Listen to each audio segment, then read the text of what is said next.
Para cada geração existe um conjunto de bandas que marca a melhor fase da vida de alguma forma. Para quem era pelo menos adolescente no início dos anos 2000, já dói olhar para trás e lembrar de algumas bandas que trazem uma nostalgia bem parecida com a que os nossos pais diziam sentir sobre os anos 80. O fim dos anos 90 deu de presente para o início do novo século uma nova safra de bandas boas o bastante para colocar muitas delas marcadas na história. O rock teve seu momento no topo, mas nos anos 2000, o rap e o pop começaram a ficar lado a lado com novos movimentos como o pop punk e o new metal, e juntos dominaram as paradas mainstream na época. Mas o que pode ter sido a última grande década do gênero presenteou a gente com muita coisa boa. Foi uma enxurrada de novas bandas que honraram o manto de seus antecessores, como Avenged Sevenfold, Korn, Limp Bizkit, Evanescence, Sum 41, Deftones, Queens of the Stone Age, Three Doors Down, Incubus, Maroon 5, Break Benjamin, Disturbed, Killswitch Engage e, claro, Nickelback e Creed. Que por mais que você seja do time que odeia essas bandas, você precisa admitir o tamanho que esses caras chegaram. E eu precisava citar algumas bandas que nem estão nessa lista.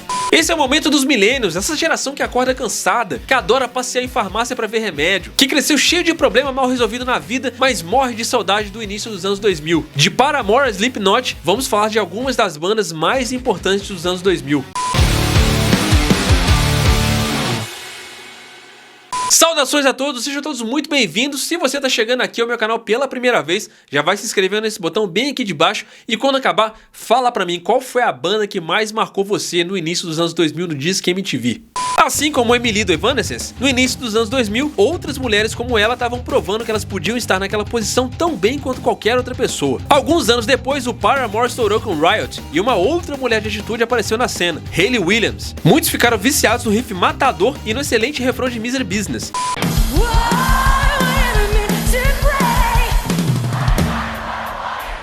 Enquanto Crush Crush Crush e That's What You Get acabaram virando hits da banda obrigatórios em qualquer show do Paramore. Isso sem contar que eles fizeram a música The Code, que foi trilha da saga Crepúsculo.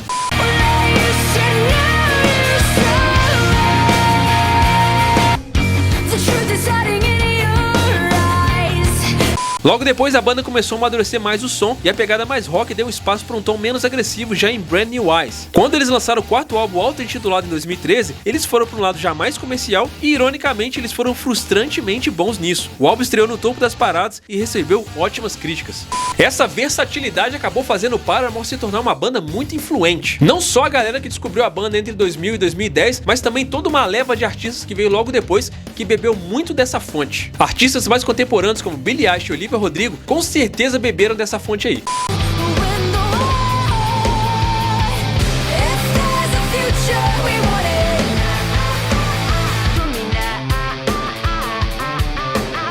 O Fall Out Boy chegou no pico do pop punk mais ou menos em meados dos anos 2000 com From Under the Cork Tree, de 2005, que estava cheio de sucessos inesquecíveis como Dance Dance e Sugar Ray Going Down. Mas na real, o Fall Out Boy jamais foi esquecido. Na verdade, nas décadas seguintes, eles começaram a receber o respeito e admiração que talvez eles sempre mereceram, mas que por causa dos preconceitos da época, visto que eles eram uma banda nova chegando, eles não tinham recebido ainda. Houveram vários fatores que ajudaram a pavimentar o lugar do Fall Out Boy na cultura pop. Eles estavam no lugar certo, na hora certa e conseguiram aproveitar a onda do emo comercial de meados dos anos 2000, entendendo de negócio suficiente para aproveitar essa oportunidade de uma forma que muitas outras bandas nunca fizeram.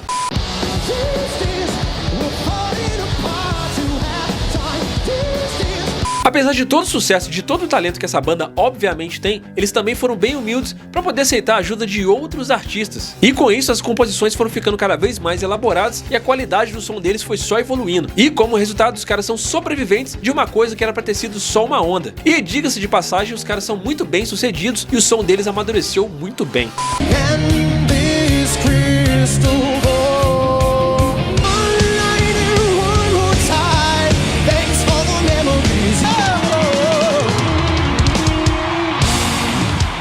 O estado onde a banda consegue lotar um estádio foi ficando cada vez mais perto de um sonho do que era a realidade para a maioria das bandas grandes antigamente. Bandas como o U2 desde os anos 80 naturalmente conseguiu fazer isso. E embora essa mega banda ainda não tenha parado, quando essas bandas gigantes acabarem, poucas outras vão conseguir esse feito. Para a felicidade de muita gente e raiva de muitos outros, existe um herdeiro de estádios lotados digno de receber essa honra naturalmente. O Coldplay pode ser um pouco água com açúcar pra galera que curte um som mais pesado, mas não curtir o piano da abertura de Clocks ou cantar Fix You é bem difícil.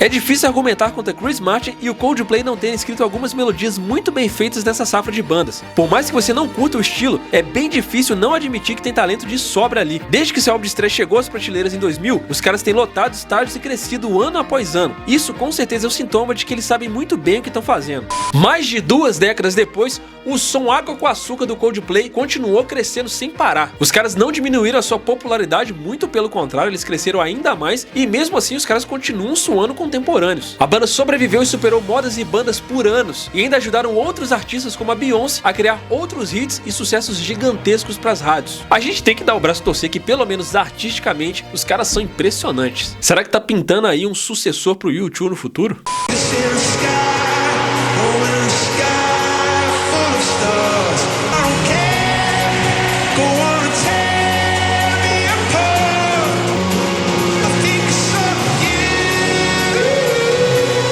Muitas bandas usaram a música para mandar um papo reto ao poder. O The Clash cantou sobre a Guerra Civil Espanhola, enquanto o U2 é quase tão famoso pelo ativismo do Bono quanto o Rage Against the Machine sempre usou suas músicas como ferramenta de disseminação de suas ideias políticas. Com System of a Down não foi diferente e a banda chegou quebrando o mundo com Toxicity em 2001. Eles usaram as músicas para aumentar a conscientização política desde o início, mesmo que às vezes você precise ver uma tradução ou outra de letra para entender a mensagem. O System of a Down acabou se tornando um meio perfeito para gerar discussões sobre assuntos sérios como a guerra às drogas, a taxa de encarceramento da América e maus tratos a grupos minoritários.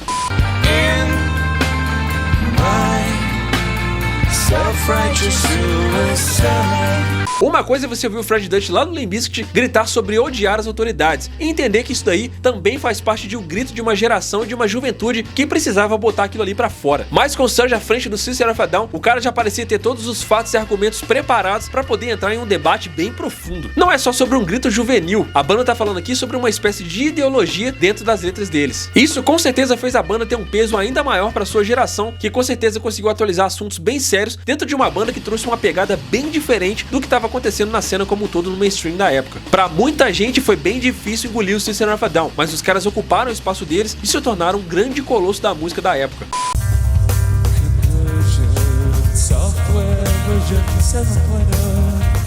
O New Metal é uma fusão de heavy metal e hip hop e invadiu as paradas no final dos anos 90. Os caras com dreadlocks no core e bonés de aba reta no Limp Bizkit foram alguns dos símbolos que marcaram aquela geração, mas nem tudo que surgiu naquela cena perdeu a força da mesma forma. O Slipknot, por exemplo, conseguiu se manter relevante desde seu álbum de estreia,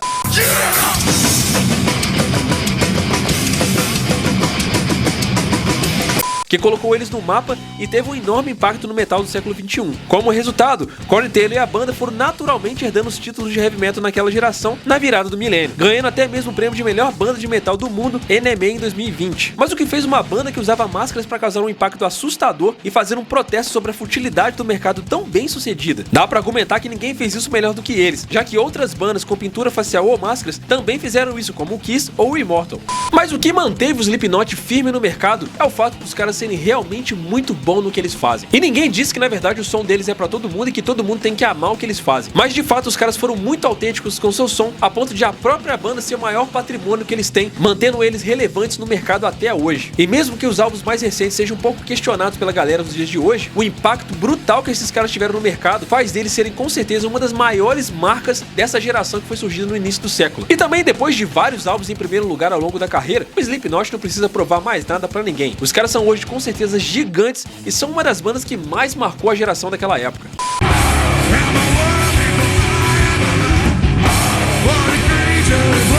Algumas bandas chegaram no auge com 2 ou 3 álbuns, mas o Linkin Park quebrou padrões e barreiras. A banda liderada por Chester Bennington e Mike Shinoda conseguiu seu maior sucesso logo de cara no primeiro disco, Hybrid Theory. Esse foi um álbum de estreia em 2000 cheio de sucessos estrondosos, como One Step Closer, Crowley e In The End. Todas essas músicas hoje em dia são consideradas grandes clássicos e ficaram tão icônicas quanto foram instantaneamente sucessos da década. Eles provaram que não era uma banda de um hit só.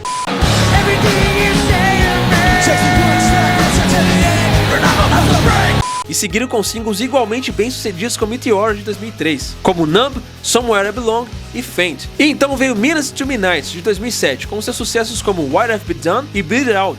O Linkin Park encontrou um caminho que foi muito mais bem sucedido do que seus contemporâneos de som da época. Com eles, o som se tornou mais dinâmico, mais comercial e ao mesmo tempo continuou bem pesado, e se tornou possível que talvez eles tenham sido a maior coisa que aconteceu no metal naquela década. O Linkin Park não só fez músicas icônicas e incríveis, mas também foi o grito de toda uma geração que se sentia frustrada naquela época. Toda a angústia, todo o sofrimento que aquela galera sentia foi representado através das letras de Chester. E para muita gente, as letras do Linkin Park significam verdadeiramente uma parte importante da vida. Eles conseguiram fazer através da música deles que muita gente, ao invés de reprimir os sentimentos, conseguissem botar pra fora de alguma forma. Eles fizeram uma geração inteira se sentirem menos sozinhos. E com certeza o Linkin Park tomou uma proporção que ninguém imaginou que ia acontecer. A banda ficou realmente muito grande. Ninguém imaginava naquela época que os caras iam tomar a proporção que eles tomaram, fazendo com que hoje, com certeza, a importância deles pro mercado e a forma como eles viraram tudo de cabeça pra baixo na época, faça com que eles sejam realmente uma das bandas mais importantes dessa geração. Talvez ao lado do Slipknot, o Linkin Park seja a banda mais importante do início dos anos 2000, justamente por causa do grande impacto que eles tiveram no mercado e também da importância para toda uma geração que através da música deles conseguiu atravessar aquela década ali de uma forma bem melhor. Eles com certeza se tornaram uma das maiores bandas não só daquela geração, mas também uma das maiores bandas da história. E através de Chester, esse sentimento só cresceu.